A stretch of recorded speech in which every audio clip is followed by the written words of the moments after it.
Bwana Yesu asifiwe na salimu wote kwa jina la Yesu Kristo. Hamjambo popote ambapo mnanitazama, na Bwana awabariki sana. Na wakaribisha kwa channel hii yetu mpya ambayo tunajiita Priesthood TV. Huko nyuma unaweza kuona background ya hilo jina, na ninakaribisha sana popote ambapo unanitazama. Na bila kupoteza wakati, ningependa tu kukuambia kwamba please subscribe katika channel hii na ukaweze kushare na watu hii video, kwa sababu tunaenda kuongea maneno hapa makubwa ambayo itakusaidia na kukufungua macho yako. Kwa hivyo popote ambapo unanitazama, channel hii ni kwa sababu ya wale wanazungumza Kiswahili, wale ambao wananitazama kutoka Tanzania, ambao wananitazama kutoka Kongo, na wananitazama kutoka Uganda na hata hapa Kenya, ambao wanasema ya kwamba tuweze kutoa mahubiri katika njia ya Kiswahili ili wakaweze pia kubarikiwa. Na nikawaahidi ya kwamba siku ya leo tutakuwa tukitoa mafundisho kupitia kwa njia kwa Kiswahili. Kwa hivyo bila kupoteza wakati, nataka tuweze kuomba na nyinyi kwa jina la Yesu Kristo popote ulipo. Baba, kwa jina la Yesu naombea mtazamaji wangu anayenitazama katika jina la Yesu Kristo, kaweze kumbariki mfalme, kaweze kumuinua, kaweze kukutana na mahitaji yake anaponisikiliza na kufuatilia mafundisho ya siku ya leo. Bwana wa majeshi, kaweze kuwabariki kwa njia ambayo sio ya kawaida, ukawainue mfalme kwa jina la Yesu. Napojifunza njia ya uzima wa milele, Baba, ukaweze kuwagusa mioyo yao na wakaweze kujua neno lako na kufuata neno lako kwa utukufu na heshima ya jina lako. Ninakushukuru kwa sababu wewe ni Bwana. Kwa jina takatifu la Yesu Kristo aliye hai nimeomba na kuamini. Amen. Karibu sana mtazamaji popote ambapo unanitazama kwa hii channel, in Jesus name. Bila kupoteza wakati, nataka kuweza kuzungumzia kuhusu dreams. Tumekuwa tukiwa na ndoto mbalimbali, na mara nyingi watu wakiota ndoto hawaelewi wanaota ndoto inamaanisha nini. Saa zingine dreams zinakuja katika njia tofauti tofauti, na leo nataka nitazungumzia kuhusu ndoto, na nataka unifuatilie sana. Kwa channel zingine ambazo nilikuwa ninazungumzia juu ya ndoto, tuliweza kuongea sana kwa undani, na pia leo nitaweza kurudia ama kutaongea vitu tofauti pia kidogo kuhusu mambo ya ndoto. Kwanza tutaanza kuongea kuhusu types of dreams. Ni vizuri kujua aina ya ndoto ambazo watu huota. Kuna aina mingi sana ya ndoto ambazo watu wanaota, lakini leo nitaweza kuzungumza juu ya aina 6 ya ndoto, alafu tutaweza kuingia katika Biblia na kuweza kuchambua pia mambo ya ndoto hizo na maana yake. So nitaanza kwa kusema ya kwamba tuko na aina kama 6 hivi za ndoto. Ya kwanza nimeita biblical dreams ama ndoto za kibibilia. Nimeita biblical dreams ama ndoto za kibibilia. Kwa nini nimeita ndoto za kibibilia? Kwa Biblia kuna watu ambao waliota ndoto.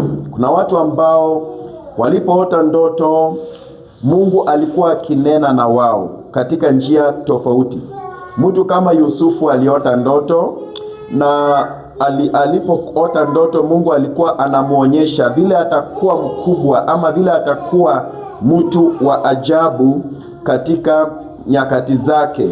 Kwa hivyo tunaona ya kwamba ndoto ya Yusufu ilikuwa ya kibibilia, maana Mungu alikuwa na haja ya kumfahamisha mambo ambayo yalikuwa mbele yake. Na hivyo tuko na ndoto za kibibilia ambapo Mungu anaweza kunena na wewe kupitia kwa njia ya ndoto. Biblia inatuambia kwamba Mungu hunena na sisi kupitia katika njia ya ndoto. Mungu hunena na sisi kupitia kwa njia ya ndoto, na kwa hivyo ni vizuri sana kwa makini kusikiliza vile Mungu huwa ananena na sisi kupitia kwa njia ya ndoto. Tunaona hata Yusufu katika Yusufu ambaye alikuwa amemwoa Maria, alinenewa katika ndoto na malaika ya kwamba shetani alikuwa akitafuta mtoto Yesu Kristo kumwangamiza, na kwa hivyo tunaona alichukua jukumu na kutoka na kuenda katika nchi ya kigeni Egypt ili kuweza kuokoa maisha ya Yesu Kristo. So tutakuwa tukichambua hizo mambo ya ndoto pole pole tunapoendelea. Aina ya pili ya ndoto ni ile ambayo nimeita reflection dreams. Reflection dreams. Reflection dreams ni ndoto ambayo inaweza kuja, kwa Kiswahili sijui reflection ni nini, but nitajaribu kueleza. Reflection dreams ni ndoto ambayo inakuja kukuonyesha mambo ambayo inafanyika katika maisha yako. Kwa mfano, kama kuna watu wanakupangia njama, utasikia ndoto, utaona ndoto ambayo itakukujia, utaona unafukuzwa na watu. Kuna watu wanakufukuza, unajaribu kutoroka, unajaribu kujificha kwa mahali fulani, unajaribu kujificha kwa shimo, unajaribu kujificha kwa miti, lakini wanakuja wanakuona, unajaribu kukimbia, unaona unafukuzwa na watu ambao ni waajabu ajabu. Hiyo inaitwa reflection dreams. Mara mingi reflection dreams inakuja kukuonyesha uko hatarini, roho yako iko hatarini. Kwa hivyo unapaswa kuchukua hatua mara moja. Unapaswa kuomba na kukemea na kuchukua hatua ya kufukuza hizo maroho katika maisha yako. Kwa hivyo unapata mara mingi reflection dreams inakuonyesha vitu ambavyo vinakufanyikia, vinakuja kukufanyikia usipochunga. Hiyo ndio inaitwa reflection dreams. Na mara mingi watu wana ndoto kama hizo. Wanaota wanafukuzwa na mbwa, wanaota wanafukuzwa na simba, wanaota wanafukuzwa na viumbe ambavyo sio vya kawaida. Inamaanisha kwamba you are under witchcraft attack. Kuna uchawi ambayo inakuandama katika maisha yako, na ni wanadamu ambao wanakutafuta, na kwa hivyo unafaa uchunge sana wakati unaota ndoto ya aina hiyo. Aina nyingine ya ndoto ya tatu ni demonic dreams.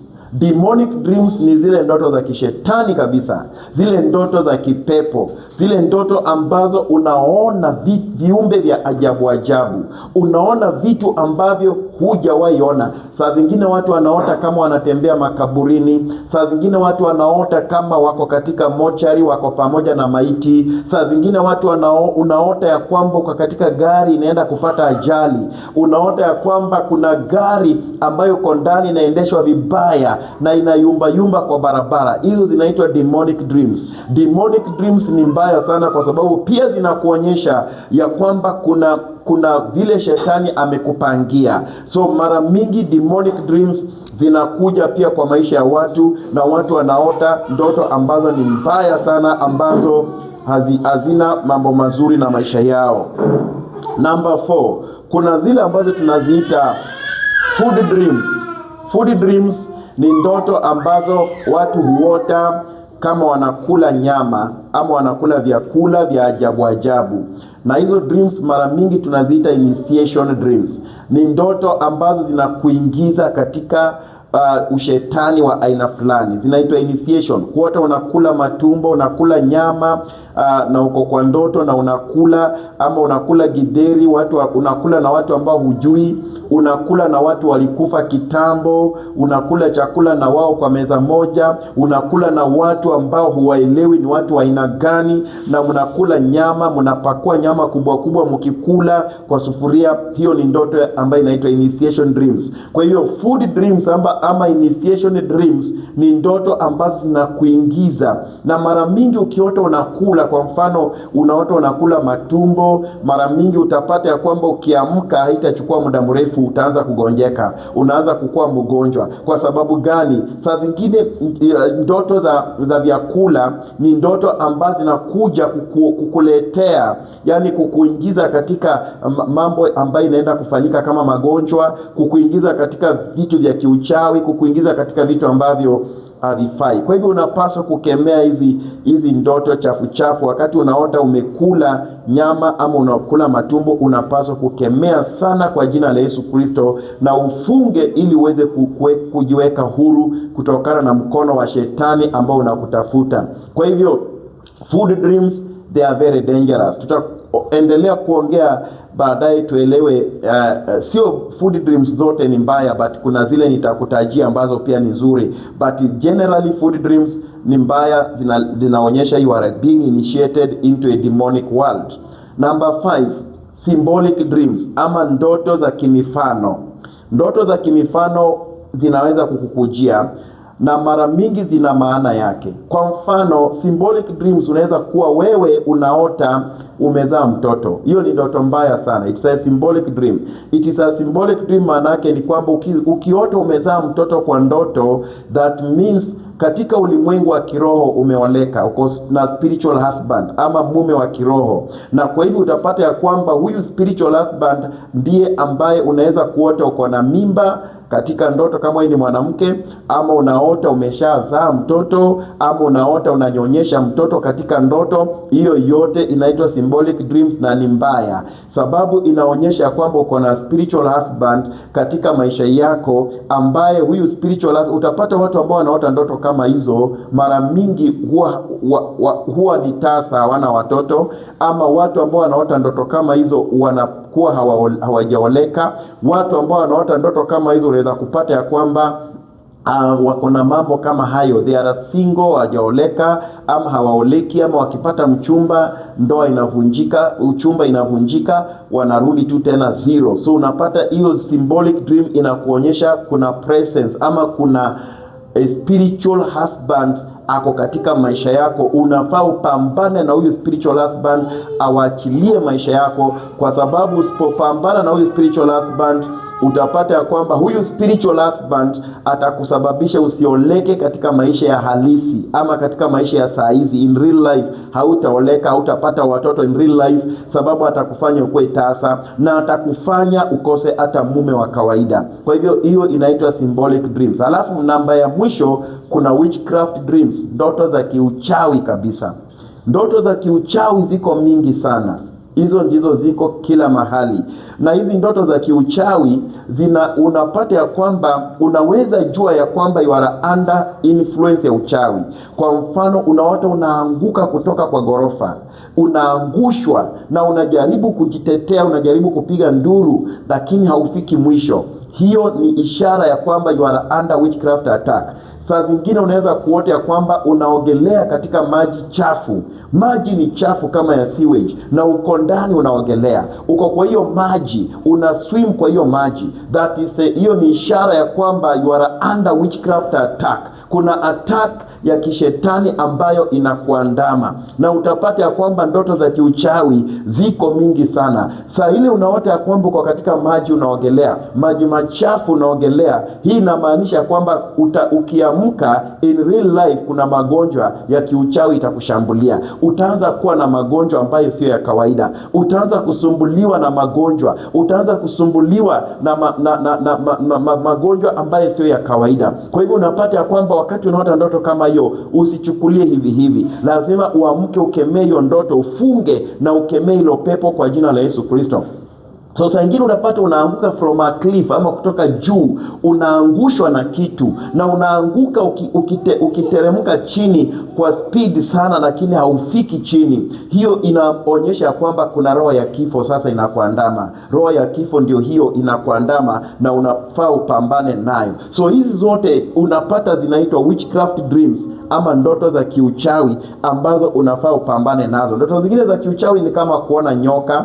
Unapata kwamba nyoka ndio hiyo imekuja inakufuata ama inakuzingira, na una nguvu ya kuitoa kwa miguu yako, huna nguvu ya kudondosha hii nyoka itoke kwa mkono yako, huna nguvu ya kuidondosha hii nyoka itoke kwa shingo yako. Hiyo yote inamaanisha kwamba uko under witchcraft attack, umekamatwa na mapepo ya kiuchawi na unatakikana ujinasue katika hiyo mapepo ya kiuchawi katika jina la Yesu Kristo. Na kwa hivyo nitakwambia hivi, wakati unaona hizo ndoto, ujue ya kwamba hizo ndoto ambazo nimekutajia lazima ukategorize ni ndoto ya aina gani.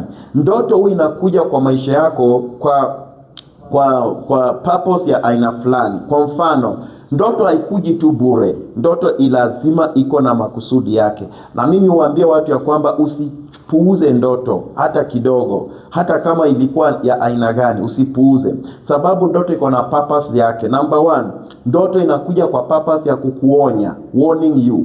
Inakuja kukuonya hatari ambayo iko mbele yako, ama inakuja kukuonyesha vile uko katika mtego wa shetani, ama inakuja kukuonyesha mapepo ambayo imekukamata ama imekunasa. Hiyo ni maana ya kwanza, purpose ya kwanza ya ndoto. Ya pili, ndoto inaweza kuja kukuencourage. Saa zingine unakuwa na ndoto ambayo inaku-encourage, inakutia moyo, inakupatia matumaini. Kuna ndoto zingine ambazo ni nzuri, tutakuja kuongelea tunapoendelea kuzungumza mambo ya ndoto hii. So unapata ya kwamba inapokuja inakupatia encouragement, na inapokupatia encouragement unapata ya kwamba utakuwa na nguvu ya kuendelea kutafuta hicho kitu ambacho hiyo ndoto inakupatia. Haya, ndoto zingine zinaweza kuja kwa maisha yako kukukemea, to rebuke you, kukuonya na kukukemea ya kwamba labda kitu ambacho unafanya ni kibaya, ama labda mahali penye uko ni hatari, ama pengine rafiki ambaye uko naye ni mubaya. Saa zingine unaweza kupata uko na rafiki ambaye mko na yeye, lakini unapata katika ndoto anakufuata ama anakufukuza ama anakushikia kisu, ama huyo rafiki amekushikia labda kuna kitu ambacho anakuja nacho, ako na nyoka anataka kukuangushia, ama kuna kitu kama spider anataka kukuangushia. Hiyo inakuonyesha huyo rafiki ni hatari, chungana na yeye. Wacha niwaambie, nimesikia watu wakisema ya kwamba ati saa zingine ukiota ati labda mama yako anakufukuza kwa ndoto, ati pengine ni shetani anataka kukuonyesha mama yako ni mbaya ama mama yako ni mchawi. Wacha nikwambie, shetani hawezi kutumia mwili yako bure. Kama wewe kabisa umejiweka ndani ya Mungu, shetani hawezi tumia mwili wako. The moment shetani anachukua mwili ya mtu na anaitumia katika ndoto, that means huyo mtu ako hivyo, huyo mtu amejiachilia katika hayo mambo. Hawezi kuota juu ya pastor eti pastor ndio huyu ni mchafu, ako na nguo chafu, ama pastor ndio huyu ako uchi anakuja eti na ikuya ati ni uongo. Hiyo usiwahi danganywa. Lazima huyu pastor anaweza kuwa amejiachilia kwa njia moja ama nyingine, amejipeana kwa mkono ya shetani, na ndio sababu mwili yake inapatikana kutumiwa. Ukisoma Bible inasema ya kwamba shetani alitafuta mwili wa Musa ili aweze kuutumia against Israel, lakini Bible inasema Mungu alificha mwili wa Musa, na Mungu hakuruhusu mwili wa Musa kuonekana na shetani. Na ukisoma katika Biblia in the New Testament kwa kitabu cha Yuda, utapata Bible inasema ya kwamba shetani aligombania mwili wa Yuda. Alitaka kugombania mwili wa Musa, alitaka kutumia mwili wa Musa kuonekana kwa wana wa Israeli ili kuweza kutumia hiyo mwili kudanganya wana wa Israeli. Lakini Bible inasema Mungu alificha mwili wa Musa. Mwili wa watu wa Mungu inafichwa. Watu wa Mungu wa ukweli mwili wao inafichwa sana. Hawawezi onekana kwa njia mbaya kwa macho ya wanadamu, sababu Mungu ndio huwa ameficha mili yao. Kwa hivyo tumeona ya kwamba kuna ndoto ambazo zinaleta mambo tofauti tofauti. Kuna ndoto ambazo zinaleta warning, kuna ndoto ambazo ni za kukemea, kuna ndoto ambazo zinakuonyesha kwamba uko under witchcraft attack, na kuna ndoto mbalimbali. Kwa hivyo kwa haraka tutaanza kupitia some of those dreams ili Bwana aweze kutubariki tunapoendelea kujifunza. So nitaanza kwa kuongea kuhusu ndoto kutokana na nyoka. Hizo ndizo nitaanza kuzungumzia juu yake. Ndoto ambazo zinatokana na nyoka. Wakati unaona ndoto yeyote ambayo inatokana na nyoka, hii ndio maana yake. Number 1, inaonyesha kuna majaribu mabaya sana yanakuja. Kuna majaribu mabaya sana. Snake dreams inamaanisha temptations ambayo inaweza kukuja kukutenganisha wewe na Mungu ikiwa hautachunga. Temptations ambazo ni mbaya sana, ni hatari sana. Temptations ambazo zinaweza kukuja na kukutenganisha na Mungu. So snakes zinaonyesha kwamba shetani ako karibu sana na wewe. Maana snake symbol yake ni shetani. A snake is a symbol of Satan himself.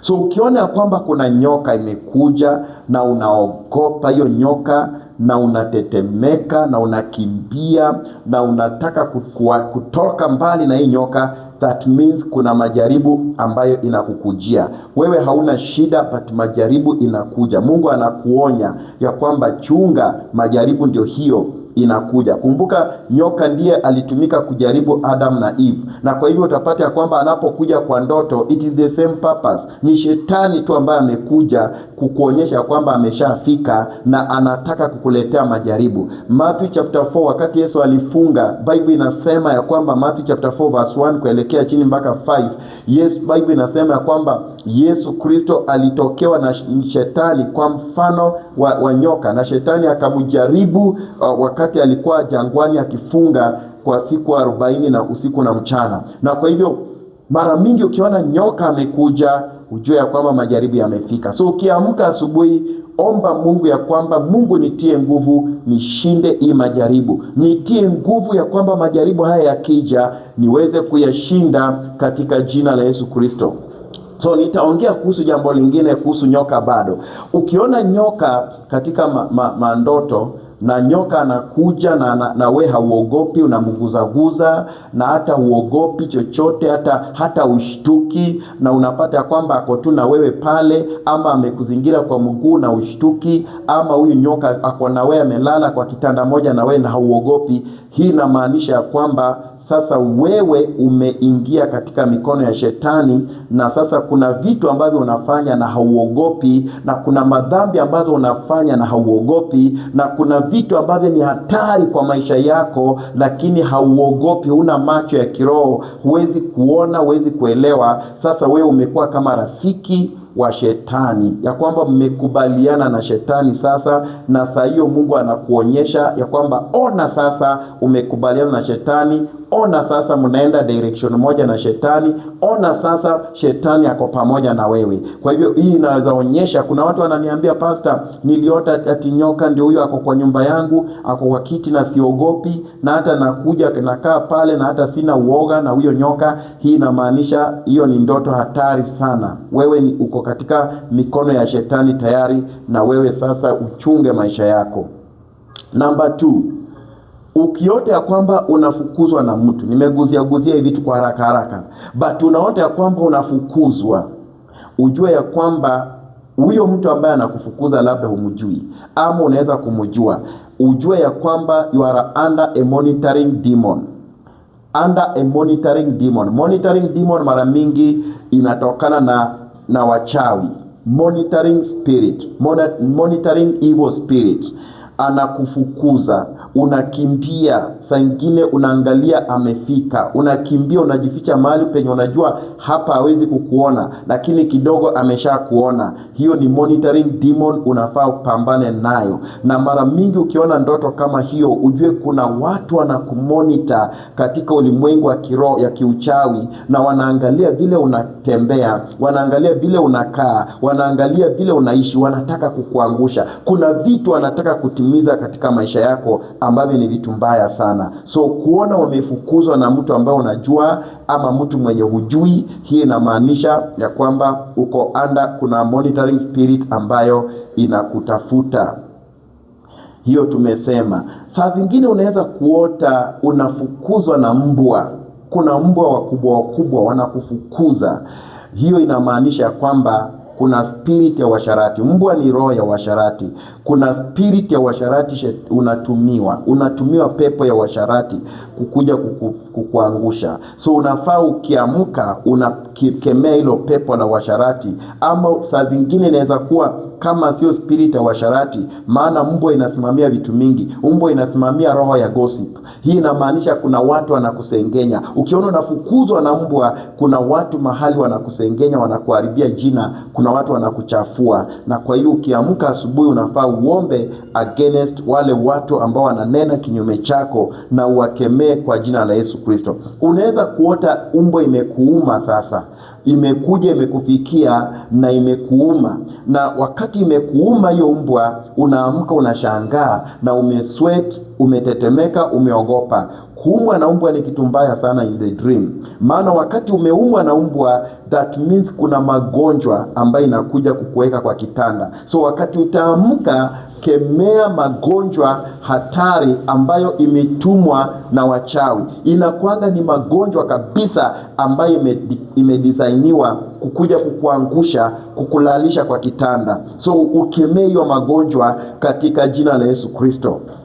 So tukimalizia hiyo mambo ya kufukuzwa, unaweza ota unafukuzwa na simba anakufukuza pia. Simba saa nyingine, kuna Bible inasema kwamba simba shetani anazunguka around kama simba. So unaweza pata pia simba anaweza simamia ibilisi. Ujue ya kwamba shetani anakumonitor. Shetani ako na haja na maisha yako, ana monitor maisha yako, anataka kuhakikisha ya kwamba amekukamata. So unahitaji pia kuomba against that. Number 3,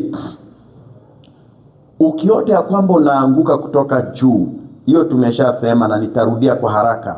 You are falling in a ditch, ama unaanguka ndani ya shimo, ama unaanguka kutoka mahali pa juu, tumeshasema you are under a spiritual attack that can lead to either upoteze vitu mingi kwa maisha yako, either kuna vitu unaenda kupoteza, vitu ya dhamana, ama hata unaenda maisha yako iko hatarini. Maisha yako yenyewe inaweza kuwa hatarini, sababu kuota unaanguka ndani ya shimo, that is death.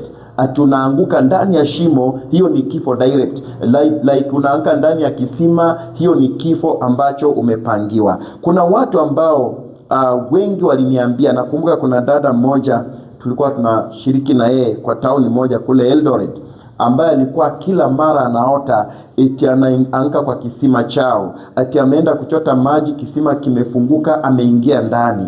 Akiamka anakuja ananiambia, ninamwambia hebu omba, hii ni roho ya kifo inakuandama, hebu omba against your spirit. Lakini huyo dada hakuchukulia maanani sana kile ambacho nilikuwa namwambia, lakini dakika ya mwisho alikufa, na leo hii hayuko, alizikwa. Sababu gani? Alikuwa akiota kila mara, inajirudia hiyo ndoto ya kwamba anaingia kwa kisima, anaingia kwa shimo, kila mara inajirudia, lakini hakuchukua maanani. So kuota unaanguka from a very high cliff ama ndani ya shimo, it's dangerous. You need to rebuke that spirit of premature death. Kemea roho ya premature death kwa jina la Yesu Kristo na itakuondokea.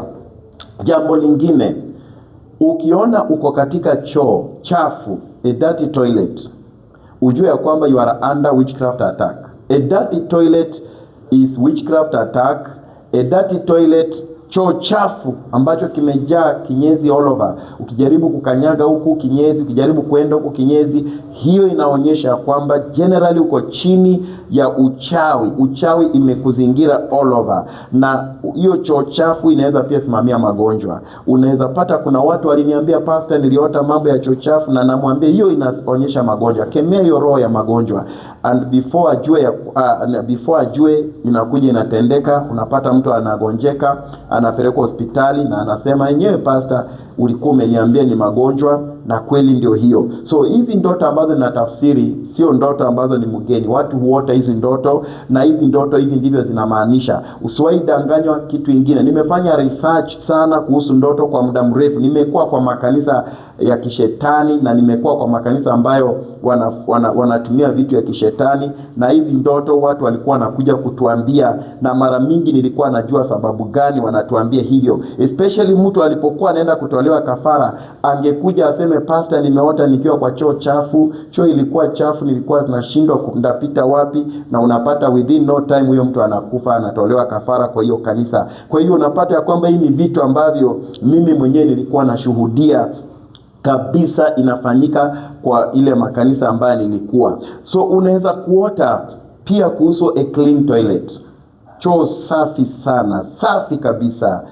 Ujue ya kwamba hii inamaanisha Mungu amekuondolea, God has removed from you something terrible. Kuna kitu itaondoka kwa maisha yako mbaya sana, na utakuwa very free. Either Mungu anataka kukuondolea umaskini katika maisha yako, ama Mungu anaondoa magonjwa mbaya sana kutoka katika maisha yenu, na Mungu anakusafisha. Kuna vile Mungu amekusafisha yeye mwenyewe, kuna vile amekuondolea mambo ambayo ingekufanyikia machafu. Hiyo ndio maana ya kuota choo safi, ya kwamba umeingia kwa choo safi na ni safi kabisa, extremely clean, na hiyo choo hata unashtuka kama ni choo ama ni nyumba. Hiyo inamaanisha kwamba kuna mambo mazuri ambaye Mungu amefanya katika maisha yako. Na hii ndoto ya choo safi sio rahisi. It's very rare. Ni ndoto ambazo ni one of the dreams ambazo sio rahisi mtu kuota, lakini unapoota ndoto kama hiyo ujue ya kwamba kuna kitu kizuri ambacho kimefanyika. Now, tuongee kuhusu bafu chafu. Bafu ambaye ni chafu, bathroom. Ukiota uko katika bafu chafu sana, ujue ya kwamba toba yako ni fake. Your repentance is fake. Wewe ni mnafiki.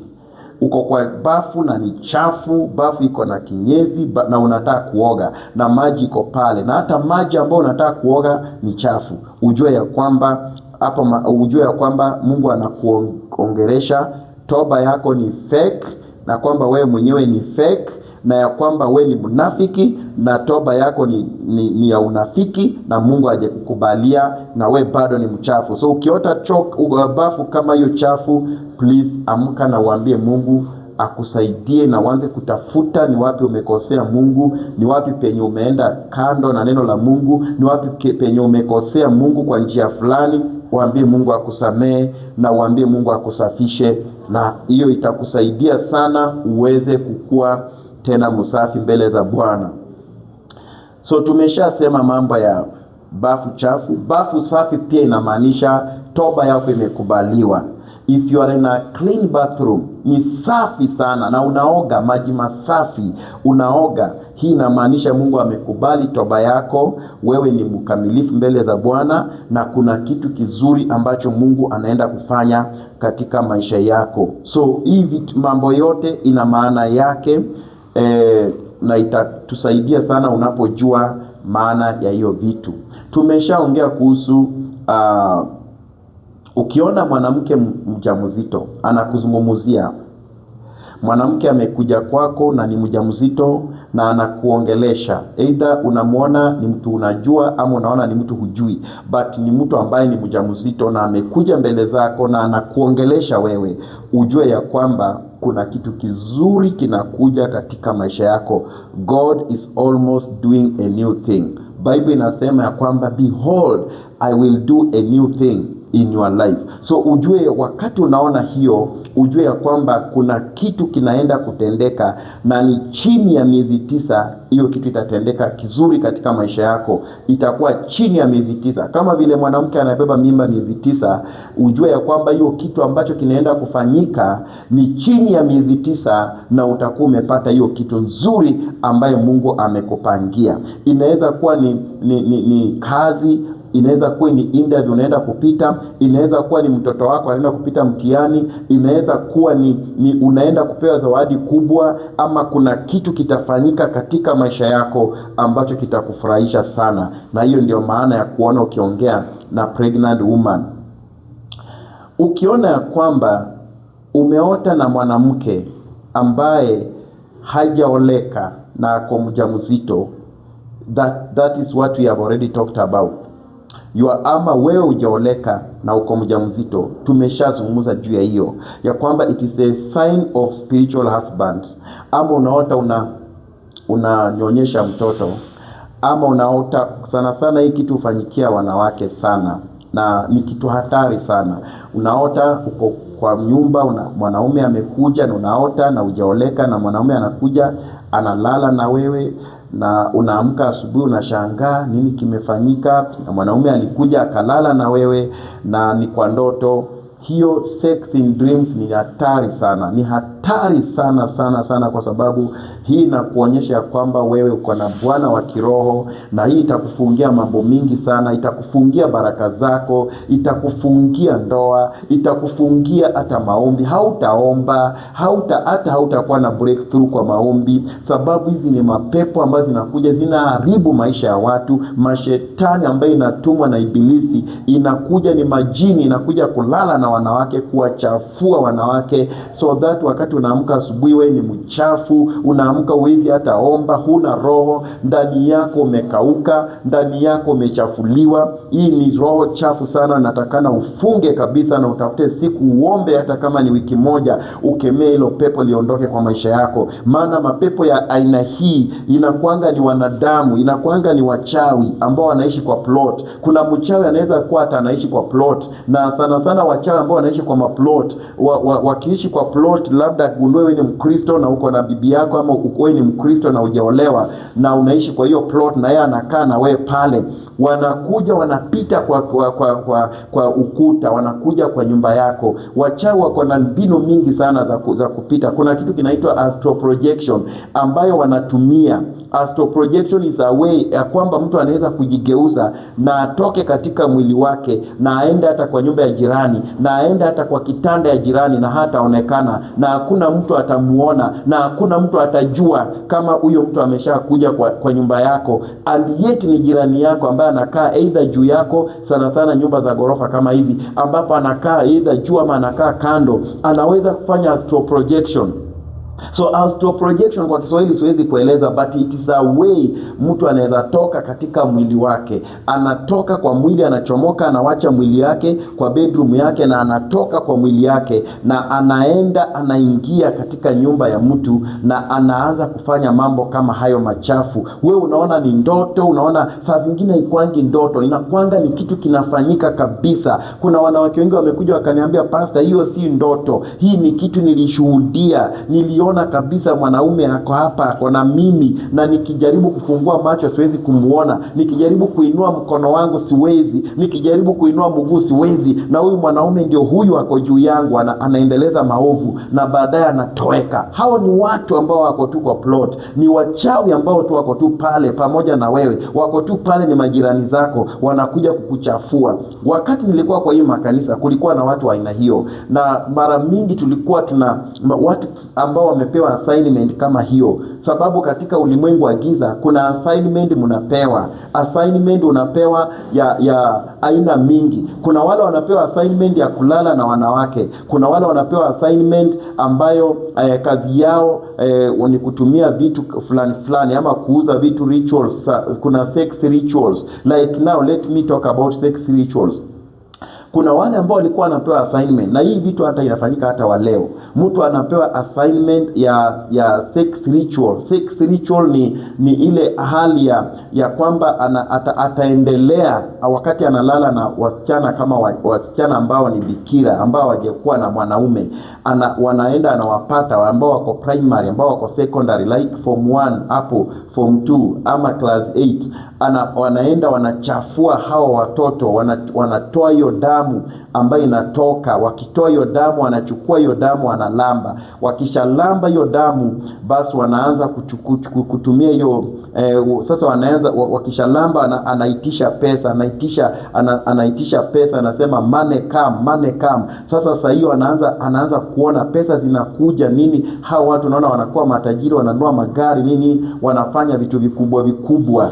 Ni money rituals. Kuna wengine hata niliona wanaambiwa mtu anaharibu hata mtoto wake. Kuna watu hata wanalala na watoto yao wasichana, wanawaharibu watoto wao because of money rituals. Wengine hata anachukua mtoto yake msichana, anamuingiza vidole, anachukua hiyo nini ya mtoto, anakuja anachukua pesa, anashikashika pesa, anashikashika hizo pesa hivi, akisema pesa kuja. Money rituals ambazo ni za kishetani. So unapata kuna vitu kama hizo ambazo zinaendelea in life, na utapata ya kwamba wakati nilikuwa huko ni vitu tulikuwa tukiona. Vitu kama hizo astral projection, ambapo mtu anatoka kwa mwili wake anaenda mpaka anaingia kwa jirani, ni vitu tulikuwa tunasikia kabisa na inafanyika na tunaona na tumeshuhudia. Na kwa hivyo ukiona unakuwa na vitu kama hizo kwa nyumba, amka na ukemee kabisa, na ukishuku jirani yako kemea kabisa, hata ukiita jina lake, kwa sababu saa nyingine wachawi ni watu washenzi sana ambao hata hawana adabu, na unatakikana ukue macho sana. Ndio maana Yesu alisema kueni macho, maana hizi ni nyakati za mwisho. Kueni macho sana mkichunguza mambo ambayo inaendelea, kwa sababu hizi ni nyakati za mwisho. Kwa hivyo hizo vitu kama hizo sex rituals ni vitu ambazo tutakuja kuongelea kwa undani sana mambo ya sex rituals na vile inafanyika, na pia sana sana watoto ambao wako boarding school vile wanafanywa sex rituals hata na walimu. I will talk about those things wakati Mungu atanipatia neema, na utajifunza mambo mingi sana. Now, ukiota, wacha tuache hiyo, tuendelee kidogo. Ukiota unatembea kwa forest, ujue ya kwamba roho yako imetekwa nyara. Kutembea kwa forest sio kitu mzuri. Uko kwa forest unatembea, haufiki mwisho. Unang'ang'ana ufike mwisho, haufiki. Unatembea, hauoni mwisho, hauoni mwanzo. Uko katikati ya forest, ni miti tu unaona, miti kubwa kubwa, miti za ajabu ajabu. Hiyo inamaanisha nafsi yako imetekwa nyara tayari. Your heart, your soul has been taken captive. Wewe ni mtekwa, roho yako, wewe ni mateka wa shetani. Na kwa hivyo unatakikana uweze kujinasua ya kwamba uko katika forest, ni giza, haufiki mwisho, hauoni mwanzo, haufiki mwisho, unaenda tu, unajaribu kutafuta mwangaza, huoni. Soul yako imekuwa captive, na inatakikana uombe ujinasue kutoka kwa hiyo soul yako.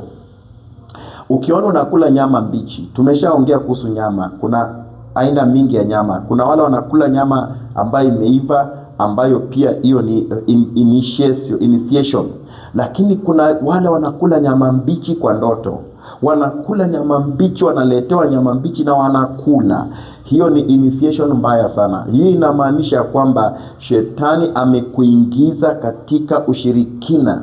Na wewe ukiingizwa katika ushirikina kwa ndoto ni hatari sana, sababu Yesu akirudi hauwezi kuona ufalme wa mbinguni. Watu wengi wataambiwa walikuwa wachawi, washindwe. Tulikuwa wachawi kwa njia gani? Tulifanya, kwani ndio unapata hii makanisa. Saa nyingine unaenda kwa kanisa, eti mnaenda kuomba, alafu unasikia pastor anakuambia, omba Mungu auwe, omba Mungu auwe maadui zako. Itisha moto ichome maadui zako. Itisha moto uwa maadui zako.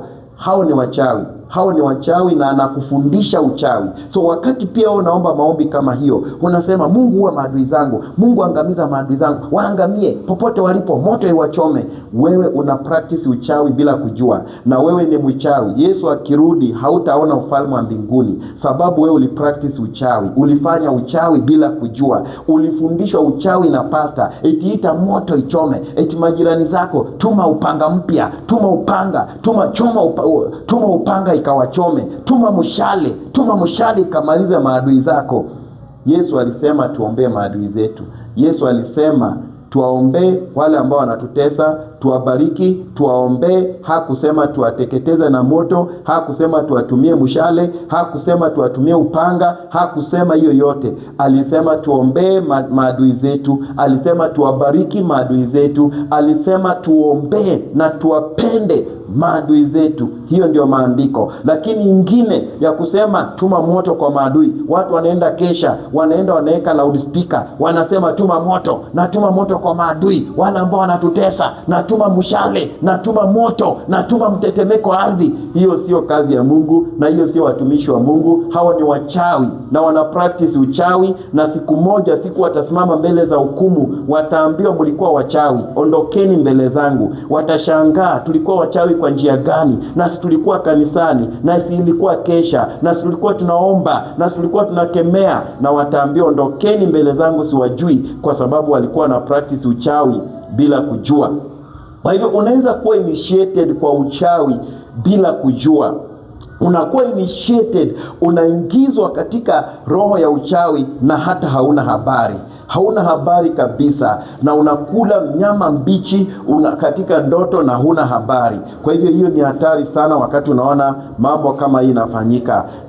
Na jambo lingine, ukiona unafly katika ndoto, kwamba watu wanakufuata, watu wanakufukuza, then unafika mahali unafly, unaenda juu yao, unaenda kwa mawingu, unapaa, unaona wakiwa chini, wanakuangalia wakiwa chini, wanashindwa vile watakupata, wanashindwa vile watakurudisha chini. Hiyo inamaanisha kuna divine protection from God. You are enjoying divine protection from God. Na ndoto kama hiyo ni rare sana. Divine protection ambayo inatoka kwa Mungu ni ndoto ambazo ni rare, ambazo si rahisi watu waone ndoto kama hizo.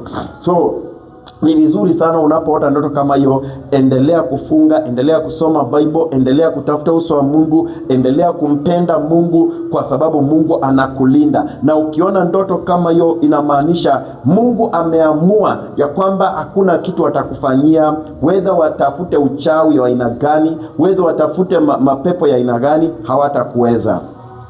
Jambo lingine ni kwamba ukiona uko na watu walikufa kitambo, relatives walikufa kitambo, lakini mko na wao, mnakula na wao kwa meza moja, mnaongea na wao, mko pamoja na wao, mnasalimiana na wao, hii inamaanisha namna gani?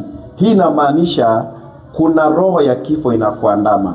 Kuna pepo ya kifo iko karibu na wewe, inakuandama. Bible inatuambia hakuna uhusiano katikati ya waliokufa na sisi. Hakuna uhusiano hata kidogo. Waliokufa walienda na hawajui kile kinafanyika saa hizi. Na sisi hatufai kutafuta kile waliokufa wanafanya, sababu hatujui hata kule walienda. Wengine walienda Jehenamu, wengine walienda hata baharini. Kuna watu ambao wanakufa katika hii maisha na wanaenda baharini. Hawakuangi wamekufa ya ukweli, wanakuwa transferred into the underworld, into the sea. Huko ndiko wako, roho zao ziko pandeo, zimewekwa huko. Na kwa hivyo Mungu anatuambia tusikue, Bible inatuambia tusikue na mahusiano na hao watu ambao walishaondoka. Lakini ukiona tuko na grandfather, unakula na yeye, mnaongea na yeye, na alikufa kitambo, hata kama ni mama, hata kama ni mtu wa karibu na wewe, na unamuona mnakula na yeye, mnatembea na yeye, mnapiga story, that means kuna roho ya kifo inataka kukuvuta. Kuna roho ya kifo ambayo imetumwa inataka kukuvuta, kukuondoa katika dunia. So usifurahie ndoto kama hiyo. Usifurahie ya kwamba yeye niliota na nyanya yangu, niliota na babu yangu. Kemea hiyo ndoto na useme sina uhusiano na waliokufa. Mimi bado niko hai kutangaza wema wa Bwana, na sina uhusiano na watu ambao walikufa, wametoka katika dunia. So unaweza kuona uko katika bus, na bus inaendeshwa vibaya sana. Mara mingi bus inasimamia church, inasimamia kanisa ama ushirika. Na ukiona uko ndani ya bus na yule anaendesha hiyo bus, anaweza kuwa ni pastor ama anaweza kuwa mzee wa kanisa, anaendesha bus vibaya, inaenda ikienda ikitaka kuanguka, hii ni hatari sana. Hii inamaanisha ya kwamba hiyo huduma ama hiyo kanisa ni hatari. It's a dangerous church. Na kumbuka wakati ulikuwa kwa hiyo makanisa, nikiwa pastor kwa kanisa moja huko Mihango, msichana mmoja alikuja akaniambia, pastor, nimeota tulikuwa kwa bus na wewe ndio ulikuwa unaendesha, na basi ilikuwa inaenda ikishika moto. Unaenda kando, ukienda kwa msituni, ukitaka kuanguka kwa mto, unatupeleka, na basi ilikuwa inaenda vibaya sana. Na nikapiga nduru nikakwambia, pastor, unataka kutuua. So wakati aliniambia hiyo ndoto, sikupenda, sababu nilijua kila anamaanisha. Nilijua hii kitu huyu msichana anasema ameonyeshwa na Mungu. Huyu ameonyeshwa kabisa mimi ni mtu wa aina gani. Na sikutaka huyo msichana, sikupenda maneno yake. Na huyu msichana alitoka kwa kanisa akaenda. Na alitoka akaenda akiongea vibaya sana, akisema hiyo kanisa ni ya wachawi. Na ni kweli, alisema ukweli, hiyo kanisa ni ya wachawi na ilikuwa hivyo, na singepinga. Lakini unaona alionyeshwa katika ndoto, na hii ndio ilinifundisha mambo mingi sana. Katika hiyo ndoto ambayo alionyesha, akakuja kuniambia, haikuwa mara moja, alikuwa anakuja kuniambia kila mara, pastor, nimeonyeshwa pia. Nimeonyeshwa ulikuwa na nguo huku kwa mwili, lakini chini hauna nguo. Na nikaonyeshwa ulikuwa unahubiri na watu wanakuangalia na wewe huna nguo, na wewe mwenyewe uko unajua hauna nguo. Sikuwa nataka hizo ndoto. Na hiyo kitu msichana alikuwa anasema ilikuwa ukweli. Ilikuwa ukweli kabisa mbele ya Mungu, kwa sababu vitu ambavyo tulikuwa tunafanya kwa hiyo kanisa ilikuwa vitu vichafu, na naweza kubaliana na yeye. So unaona, the moment unaona uko na relatives walikufa na uko na wao, mnakula na wao, mnakunywa na wao, kemea roho ya kifo ambayo inakuandama. Ukiona ya kwamba a big tree falling, kuna miti ambayo ni kubwa na inataka kuanguka, labda imekatwa, ama unaona miti inataka kuanguka, na wakati umekaa unaiona kabisa inakuja inaanguka, that means there is a leader that is going to die. Kuna mtu mkubwa, a leader somewhere is going to die, na haitachukua muda utasikia imefanyika. So mara mingi mimi hiyo huwa inanifanyikia. Mungu hutumia hiyo sana kunionyesha mimi. Saa zile ninaona miti inaanguka, ninajua kuna kiongozi anaenda kukufa. Na kweli kiongozi anakufa, sababu Mungu anatumia vitu kama hiyo. Saa ingine Mungu anakuletea hiyo ndoto na anakuonyesha ombea sasa viongozi. Can you pray?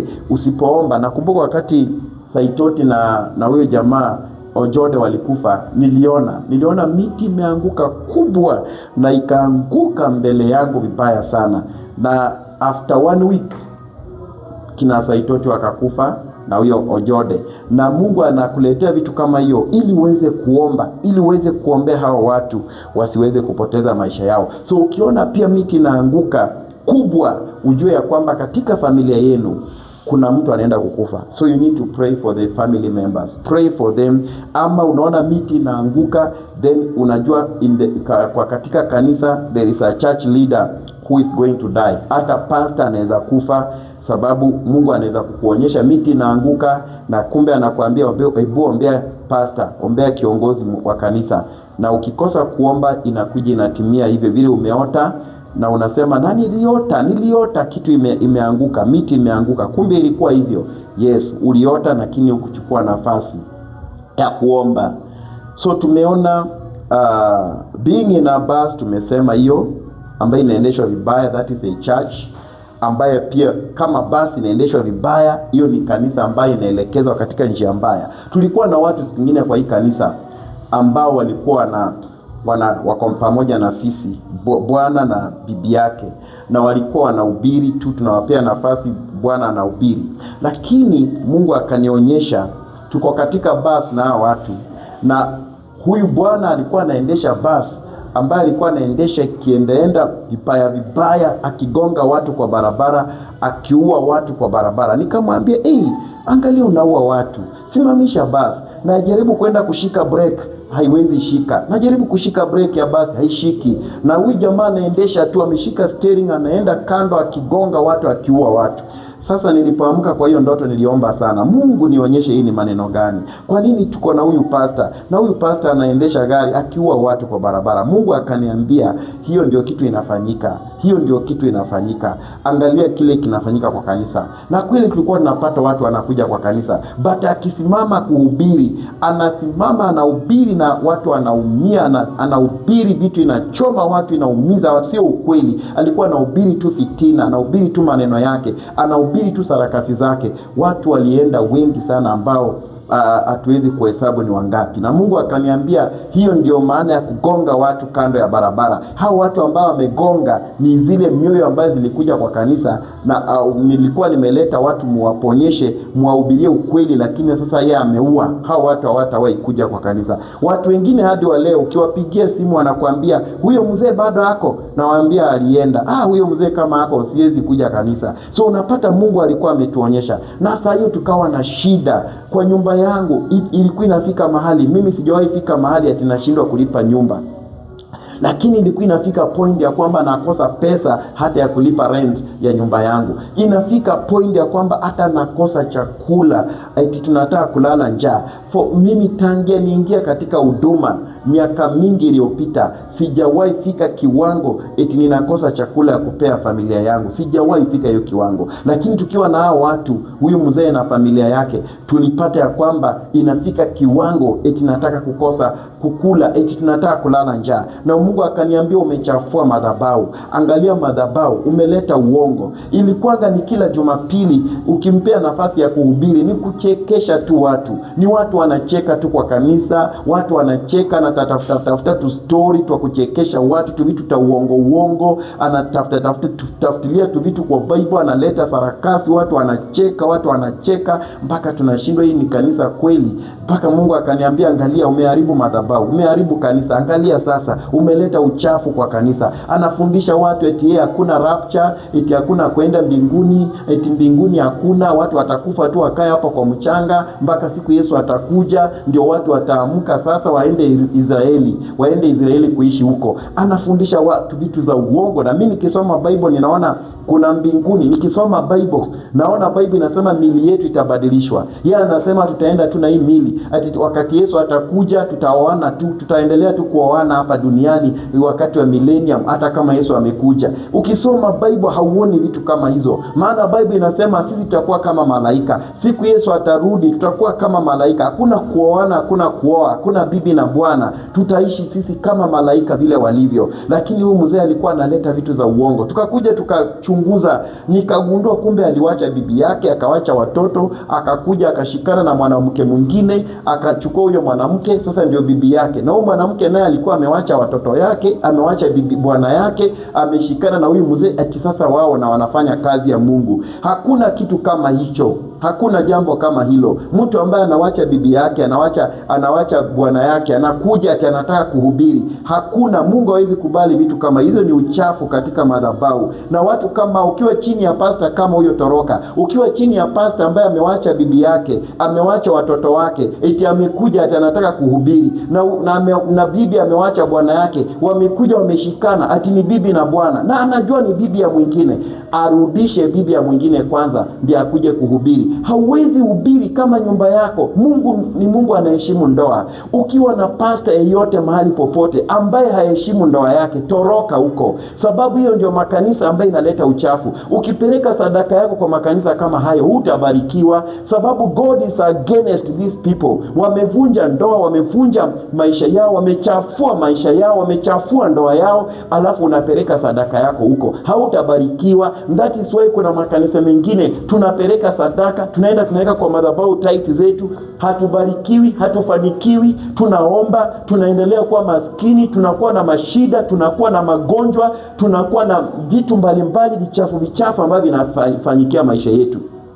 Ni kwa sababu tumekaa chini ya madhabahu machafu. Nilifundisha the other Sunday nikasema madhabahu si mahali hapa pa kuhubiri.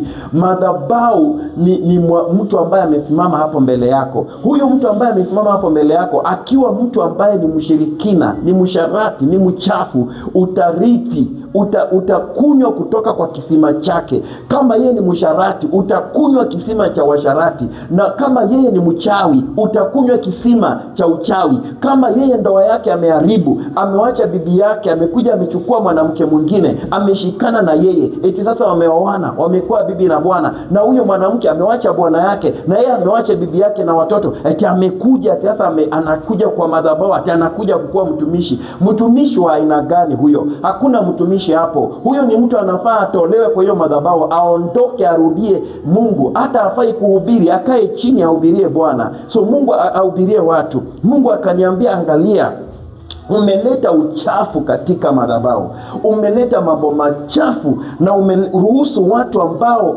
wamechafuka katika madhabahu. Umeleta uchafu wa kila aina, na ndio maana mimi siyuko mahali pale. Nilirudia Mungu, nikaanza kuomba, nikalilia Mungu, nikamwambia Mungu nisamehe, Mungu nihurumie, Mungu tafadhali. Na Mungu akanionyesha mambo ya hiyo basi ambaye inaendeshwa na huyu mzee, na nikalia, nikaambia Mungu, oh God forgive me, God have mercy upon me. Na nikalilia Mungu sana hiyo Jumapili, hiyo Jumamosi. Jumapili ilipofika nikasema siwezi kumruhusu huyu mzee asimama kwa madhabahu. Nikakuja nikachukua usukani na nikaambia watu, Mungu anasema tutubu. Mungu anasema hii kanisa haina roho. Mungu anasema tumrudie Mungu. Mungu anasema tumemwacha Mungu, tumewacha roho na tumeingia kwa vitu zetu. Kanisa hili tumeingiza maneno yetu ambayo hayafai. Tumeingiza vichekesho kwa kanisa. Tumeingiza mambo machafu, stories za uongo, vituko ambayo tumeleta kwa madhabahu. Mungu anatukemea, anasema turudie Mungu, tutubu sisi wote. Huyo mzee ndiye alikuwa wa kwanza kukasirika. Akasema, mimi niliokoka mwaka sijua 80 ngapi, mimi niko na roho.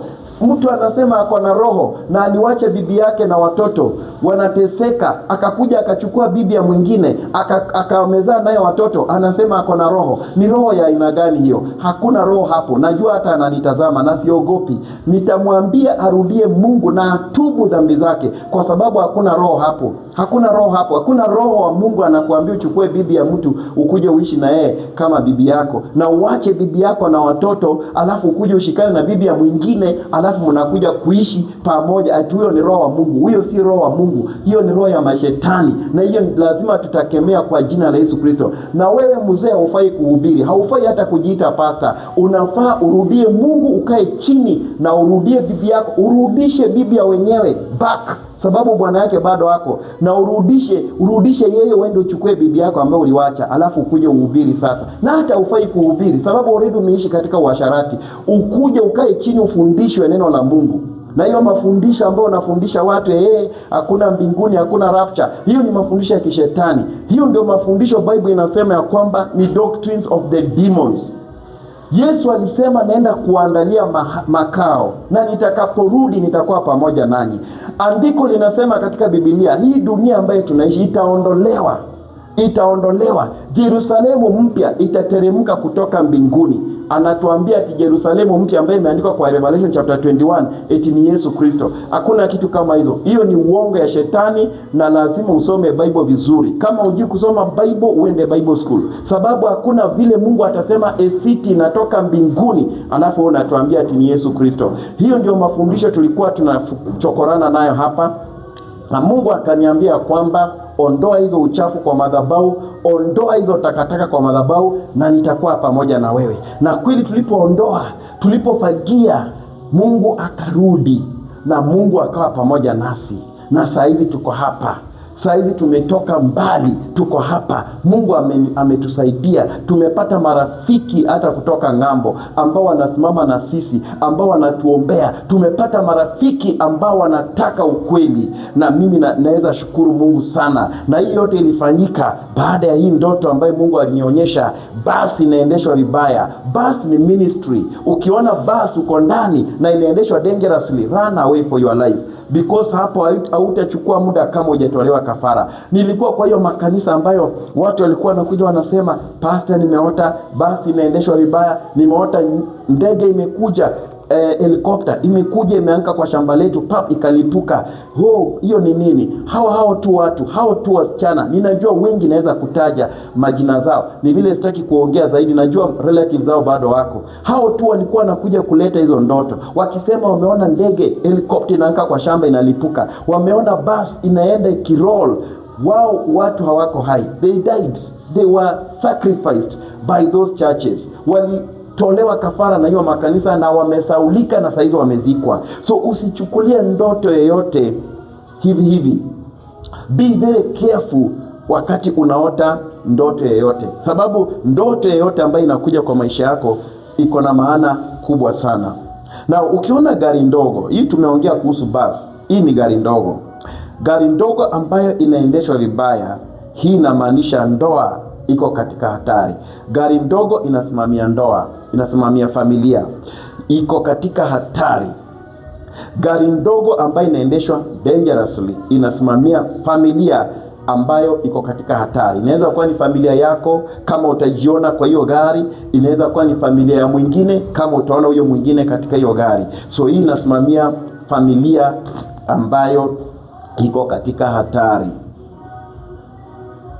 Kuna vitu mingi tunaweza kuongea, lakini ninaona kwa sababu ya muda wangu inaelekea kiyoyoma ikiisha, na kuna vitu mingi tunaweza kuzungumza kuhusu mambo na ndoto. Kwa wale ambao wananitazama, nataka tujue ya kwamba labda kwa muda mchache niko nayo, ukiota umerudi katika shule ulikuwa unasoma zamani, shule ambayo ulikuwa ukisoma ya village, umerudi huko, umerudi kwa ile primary school, umerudi kwa ile darasa ambayo haina vioo, hiyo darasa ambayo haina dirisha, umerudi huko kwa village, ujue ya kwamba there is a monitoring spirit. And hii inamaanisha kuna spirit ya stagnation, roho ya kusimama mahali pamoja. Hauendi mbele, hauendelei. Wewe umesimama tu mahali pamoja. Wewe uko na spirit ambayo inaitwa spirit of backwardness. Roho ya kwamba wakati unajaribu kufanya kitu, unarudi nyuma. Unajaribu kufanya maendeleo, unarudishwa nyuma. Unajaribu kufanya jambo ambalo litakuendeleza katika maisha yako, lakini unapata ya kwamba umerudishwa nyuma. So kuota in a former school ni ukemee roho ya kurudi nyuma, kemea roho ya backsliding, kemea roho ya stagnation, ya kusimama tu mahali pamoja. Kemea hiyo roho sana katika jina la Yesu Kristo, na utakuwa salama. Unaweza kuota na worms. Kwa Kiswahili sijui worms ni nini, minyoo ama hizi zinakuanga kwa choo. Hiyo ujue ya kwamba kuna mtu ambaye ako karibu kugonjeka. Ukiota na worms, kuna mtu ako karibu kugonjeka, anza kuombea huyo mtu seriously. Anza kumwombea huyo mtu kama utaweza, on a very serious note. Sababu usipoombea huyo mtu, hakika atagonjeka, na hakika worms inamaanisha kifo, atakufa. He is going to die or she is going to die. Ukiota mtu anakupatia ndizi, na wewe ni mwanamke, na mtu anakupatia ndizi, either umeoleka ama wewe ni msichana umefikia umri ya kuoleka, na mtu anakupatia ndizi, hii inamaanisha ya kwamba ndizi inamaanisha uko karibu kuoleka. Inaweza kuwa ni ndizi ambayo imeiva. Ndizi ambayo imeiva inamaanisha uko tayari kuoleka sasa. Kuna msichana tulikuwa tukiomba naye kwa muda mrefu kuhusu mambo ya ndoa, na akakuja akaniambia, pastor, nimeota ndege imekuja ikatua kwa shamba letu, na mtu akatoka ndani akanipatia ndizi, na nikachukua ndizi, na huyo mtu akarudi kwa ndege na ndege ikaenda. Nikamwambia kuna mtu atatoka nje na huyo mtu atakuja na atakuoa. Huyo msichana hakuamini hata kidogo, na ilikuja ikafanyika hivyo.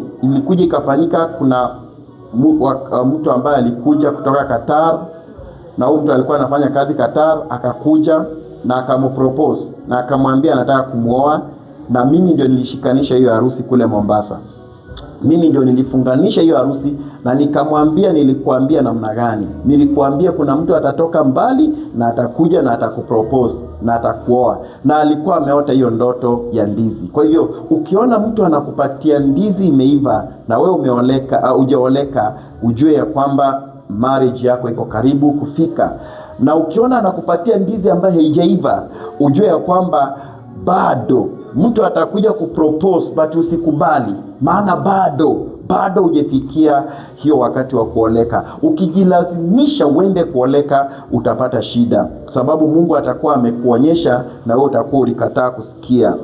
Ukiota rotten fruits, matunda ambayo imeoza, ama onions ama tomatoes, hiyo inamaanisha magonjwa. Rotten tomatoes, vitu vimeoza, chakula ambayo imeoza, matunda ambayo imeoza, hiyo inamaanisha magonjwa. Kitu chochote ambacho kimeoza kinasimamia magonjwa. So you need to fight against the spirit of sickness. Pigana na roho ya magonjwa sana katika maisha yako kwa jina la Yesu Kristo. Maanake watu wengi wanaotanga vitu ambavyo vimeoza, wanaota matunda ambayo imeoza, lakini hawaelewi ni nini, na wanakaa tu wanasema ni sawa, alafu baadaye magonjwa yanakuja, watu wanaanza kugonjeka na inakuwa ni mbaya. Nakumbuka wakati tulioana na mke wangu, tukiwa tu tumeoana hatujazaa mtoto, that time Mungu niliota nikiwa nimelala, nikaota mke wangu amekuja na alikuwa na machungwa. Akakuja akachukua machungwa moja akanipatia, na machungwa ilikuwa imeoza sana. Nikakata hiyo machungwa hivi, nikaona wadudu wanaanguka. Nikamwambia, mbona hii machungwa unaona imeoza? Hii machungwa si imeoza. Na yeye tayari alikuwa amekata chungwa moja anakula. Na mimi namshangaa, si imeoza, natupa chini. Nikaamka kwa hiyo ndoto. Hiyo ndoto ikarudia mara 3. Nikaamka nikampigia simu. Wakati huo tulikuwa tu ndio tumeoana, ako mbali, mimi niko mbali. Nikamuuliza, nimeota hivi na hivi, uko namna gani? Akaniambia tayari ni mgonjwa sana. Na kweli nilipokuja nikampata amegonjeka vibaya sana. na iligharimu tu mkono wa Bwana. Nilimuombea sana na Mungu akamrudisha. Singekuwa na yeye, alikuwa amegonjeka vibaya sana. Kwa hivyo the moment unaota na matunda ambayo imeoza, usichukulie hivi hivi. Matunda ambayo imeoza ni hatari sana, sababu inakuletea message ya kwamba kuna magonjwa ambayo iko mbele yako. Unaweza kuota na mitihani. Either unaota unafanya mtihani na hauoni vizuri, karatasi haionekani vizuri. Ujue ya kwamba success yako, kuna mtu anapigana na success yako. Somebody is fighting your success. Unajaribu kufanya mtihani, macho yako haioni vizuri karatasi. Unajaribu kufanya mtihani na kwamba mtihani hiyo umejaza, umechelewa, watu wamemaliza, wamepeana makaratasi, wewe bado unang'ang'ana na mtihani na hauoni vizuri, na ni kwa giza. Success yako, kuna watu wanapigana na mafanikio yako somewhere. So jaribu sana uweze kushinda hiyo. Hiyo inaweza kuonyesha hivyo success yako watu wanapigana nayo, ama inaweza kuonyesha ya kwamba kuna vitu Mungu anataka ushinde kwa maisha yako lakini huelewi. Mungu anakuletea message ya kwamba kuna vitu nataka ushinde, kuna nataka upambane na mambo fulani ushinde kwa maisha yako, but huelewi hiyo mambo. So hiyo ndivyo inakuwa. Ukiota unalia in the dream, you are crying, ujue ya kwamba kuna a painful experience ambayo inakuja, kuna kitu, kilio inakuja. So usikubali hiyo kilio. Amka na ufunge na uambie Mungu, sitakubali kilio katika maisha yangu. So ukiota unalia katika ndoto, sio kitu ya mchezo. Ni kitu ambacho unafaa uamke na ukemee sana. Na hiyo kitu, vitu ambavyo nimewaambia hapa, 3/4 ya vitu ninawaambia hapa imenifanyikia mimi. Ndio maana nimeandika chini kueleza watu. The moment niliota ninalia sana. There is a time niliota kwa ndoto ninalia sana. Nilipoamka asubuhi sikuchukulia maanani hiyo ndoto. Nikaona hiyo tu ni ndoto. Nikalala tena. Wakati huo nilikuwa ndio nimetoka college, nimekuja tu sasa natafuta kazi. So nikaota tena nimelia tena kwa ndoto, nimeenda kufanya interview, nimekosa interview na ninalia sana, na ninarudi nyumbani nikilia. So sikuweza kuchukulia maanani. Haikuchukua muda, nikakuja nikaambiwa nyumba yako imechomwa na certificate zangu za college zilikuwa ndani. So nililia sasa in real life, sababu certificate za college nitazipata wapi? Nyumba ikachomwa pamoja na vitu zangu zote, na nguo yangu ndani zote zikachomwa. Nikasema hata heri wangetoa vitu zangu watupe nje. Heri wangetoa tu vitu waniwekee nje, wachome nyumba, because mimi sikuwa na haja na nyumba yao. So it was like that, na nililia just like the way nililia katika ndoto, ndio nilikuja kulia in real life. So ukiota unalia, usichukue makini, usichukulia makini, samahani, chukulia makini sana wakati unaota unalia kwa ndoto. Walking barefooted, kutembea miguu chini, hiyo ni roho ya umaskini ambayo inakuandama. Kitembea ukiota unatembea kwa miguu bila viatu, ni roho ya umaskini inakuandama. So fukuza roho ya umaskini kwa jina la Yesu Kristo, na hata ikiwezekana funga na waambie Mungu ya kwamba sitakuwa maskini katika jina la Yesu Kristo. Ukiota pastor ambaye hana nguo, tumesema huyo pastor ako katika uchawi. Na hiyo nilikuja kuambiwa na washirika wangu. Washirika wangu mara mingi walikuwa wanakuja kuniambia, pastor, tumekuona ukiwa huna nguo, ukiwa unahubiri kwa madhabahu na huna nguo. So mimi nilikuwa najua ni ukweli, kile wameota ni ukweli, na kabisa nilikuwa nahusikana na katika ushirikina, na nilijua kile Mungu ameonyesha huyo msichana, it is true. So nilikemea yeye na nikamfukuza na nikakuwa mkali, but ndani ya roho nilijua huyo msichana ameona maisha yangu kabisa yote vile nilivyo. So ukiona pastor ana nguo, ako uchi, wengine wanafundisha kwa internet ati unaweza ona pastor ana nguo lakini kumbe ni shetani anataka tu uchukie pastor yako. Hiyo ni uongo. That is a lie. Wacheni kudanganya watu. Kama pastor ni mtumishi wa Mungu, huwezi kumuona uchi. Never, huwezi kumuona hata kidogo. Huwezi. That is a lie. Hiyo ni kudanganywa, tunadanganywa hapa. Pastor ambaye anasimama na neno la Mungu, Mungu hawezi kubali shetani atumie mwili wake vibaya.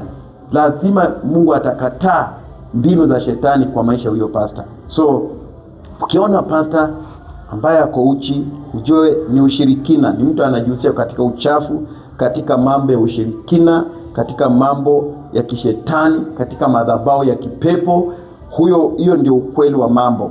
Ama huyo pastor hata ni mwasharati, analala na wasichana katika kanisa na anafanya vitu vichafu katika kanisa. So usiogope ukiona vitu kama hii inafanyika, ni vizuri uelewe hivyo. Ukimwona half naked, ujue ako involved in immorality. Ukimwona naked kabisa bila nguo, he is involved in witchcraft. Jambo lingine, ukiona unatembea kwa giza, your soul is under captivity to the powers of darkness. Hiyo tumeshasema. Kutembea katika giza, that means roho yako iko katika ulimwengu wa giza. Umenaswa katika ulimwengu wa giza.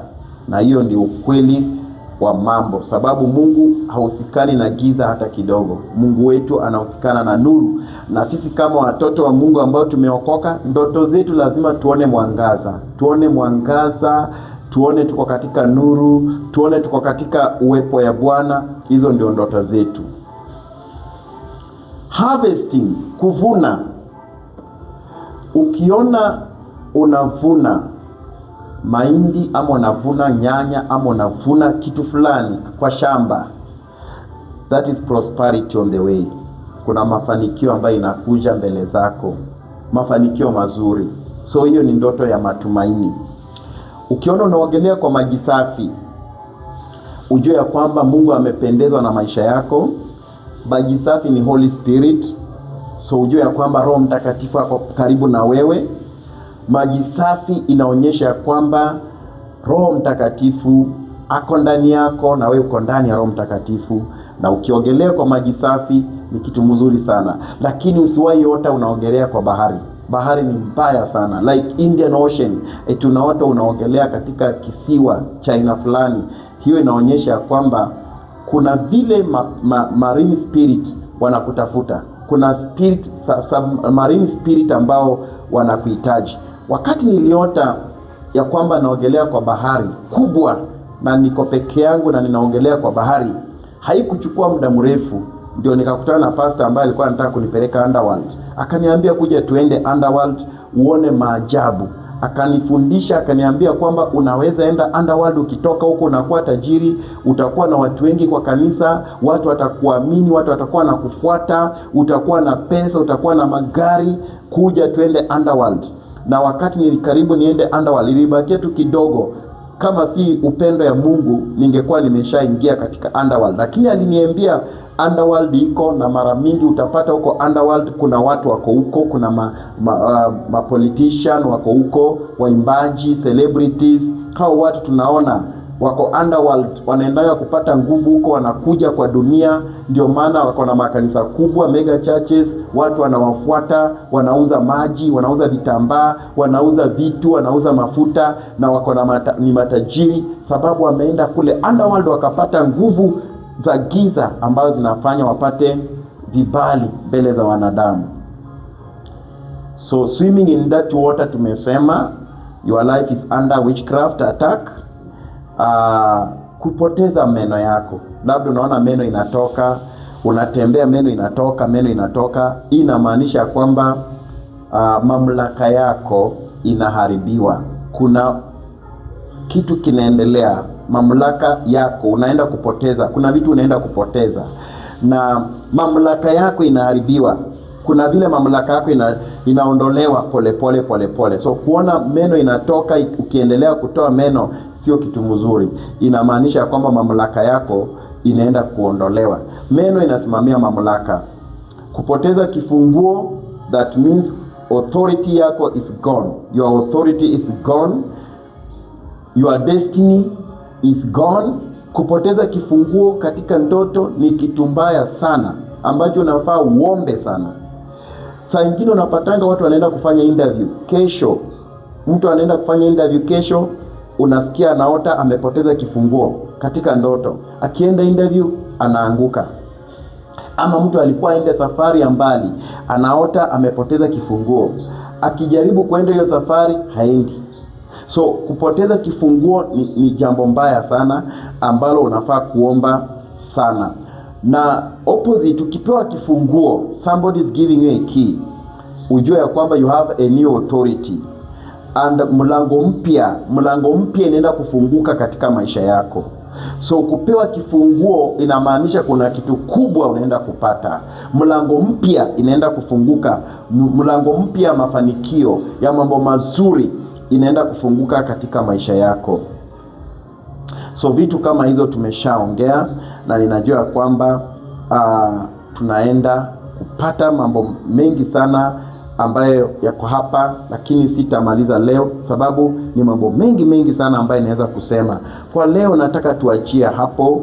Kwa wale ambao mmekuwa mkinifuatilia, tutaendelea kuongea hii mambo ya ndoto next Sunday, and I know Mungu atakusaidia sana unaponifuatilia. Na kama uko na swali na uko na ndoto ambayo imekuwa ikikusumbua, wewe andika tu pale chini kwa comment section, na wakati nitakuja tena hapa nitakueleza, nitakufafanulia hiyo ndoto maana yake, ama unipigie simu kwa hiyo namba ambayo iko pale chini na mimi nitakwambia maana ya hiyo ndoto. Kwa leo nataka tu Mungu akubariki kufikia hapo. Najua kwamba umepata mambo mengi, na najua kwamba hayo ambayo umepata unaenda kuyazingatia katika jina la Yesu Kristo. Kwa sasa nataka tuweze kuomba na wewe tunapoachana, ili Bwana akubariki kwa jina la Yesu Kristo. Na kumbuka kushare na uweze kusubscribe, na pia uweze kulike hizi video zangu ambazo ninatoa, ili tuweze kufikisha subscribers wengi sana ambao tungependa kuwafikia.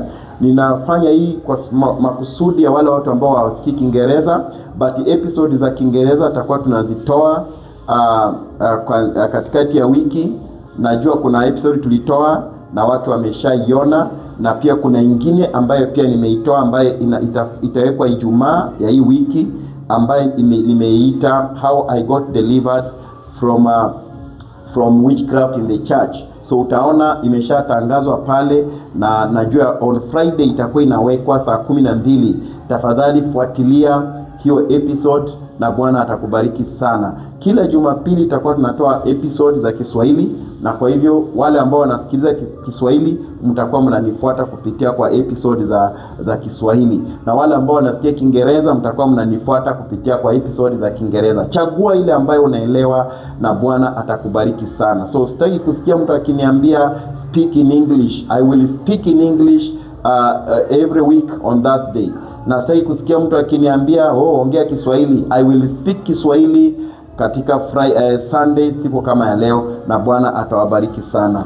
Kwa sasa Mungu awabariki kwa jina la Yesu Kristo. Baba, kwa jina la Yesu Kristo nakushukuru kwa sababu ya mtazamaji wangu ambaye amekuwa akinifuatilia tangu nilipoanza mahubiri haya hadi nimefika mwisho. Ninakushukuru kwa kila mmoja ambaye amenifuatilia, na wale wote ambao wamekuwa kiandika chini. Bwana kawabariki, kawafungulie mengi zaidi, ili waweze kushare na sisi katika comment section. Na kushukuru kwa sababu najua kwamba uko pamoja na watu wako, unawalinda, unawahifadhi. Asante Roho Mtakatifu wa Bwana kwa sababu ya mafundisho kama haya ambayo umetupatia, ili tuweze kufuatilia na kuweza kufundisha watu. Pokea sifa, heshima na utukufu kwa jina la Yesu Kristo aliye hai, nimeomba na kuamini. Amen. Bwana wabariki sana. Shalom.